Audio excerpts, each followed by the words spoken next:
আর বর্তমান পৃথিবীতে সবচেয়ে বড় জ্ঞানী কে?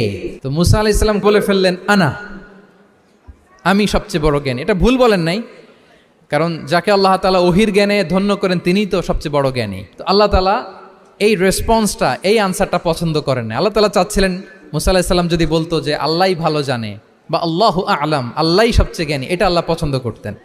তো উনি যখন বলে ফেলছেন আল্লাহ বলে, না মুসা, তুমি যে বলে ফেললে আমি সবচেয়ে বড় জ্ঞানী, তুমি তো সবচেয়ে বড় জ্ঞানী নও, তোমার চেয়েও বড় জ্ঞানী আছে। শুনে তো মুসা আলাইহিস সালাম অবাক, কি আমার চেয়েও বড় জ্ঞানী কোথায়?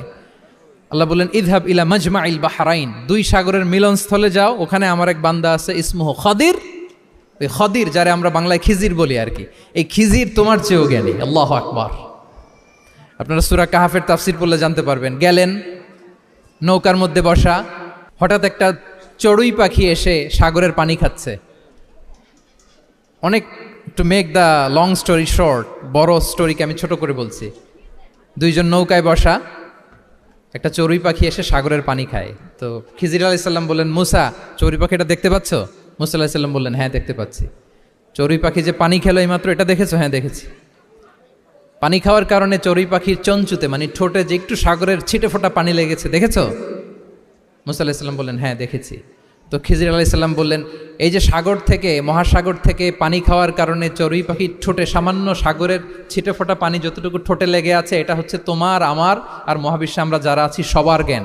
আর এই পড়ে থাকা মহাসাগরের পানি হচ্ছে আল্লাহর জ্ঞান। চড়ুই পাখির ঠোঁটে লাগা পানি তোমার, আমার আর পৃথিবীর সবার, আমাদের যে জ্ঞান আল্লাহ দিয়েছেন এটা। আর মহাসাগরের পানিগুলো কার জ্ঞান? ওয়ামা উতীতুম মিনাল ইলমি ইল্লা কালিলা। আল্লাহ বলেন, একেবারে একেবারে ভেরি লিটল, যত সামান্য জ্ঞান দিয়ে আমি তোমাদেরকে দুনিয়ায় পাঠিয়েছি। এজন্য আমি সব জানি, এটা আজকে থেকে আমরা আর বলবো? আমার শিক্ষার্থী বন্ধুরা নয়েজ করো, বলো আমরা বলবো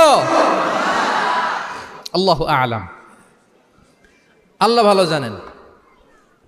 সাহাবাদের এই বৈশিষ্ট্য ছিল, ওনারাও বলতেন আল্লাহু ওয়া রাসূলুহু আ'লাম, আল্লাহ এবং আল্লাহ রাসূল ভালো জানেন। এবং আমাদের ক্লাসিক স্কলারদের এই বৈশিষ্ট্যটা ছিল, অনেক প্রশ্নের উত্তর ওনারা দিতেন না। আমাদেরকে তো প্রশ্ন করলে আমরা হুটহাট উত্তর দিয়ে দিই। অন অ্যান অ্যাভারেজে 10টা প্রশ্ন করলে ইমাম মালিক এর মধ্যে অধিকাংশ প্রশ্নের উত্তরে বলতেন আনা লা আ'লাম, আমি জানি না। আমি জানি না, এটা যখন আমরা বলতে শিখি তখনই বেসিক্যালি আমরা নলেজেবল হয়ে উঠি, জ্ঞানী হয়ে উঠি।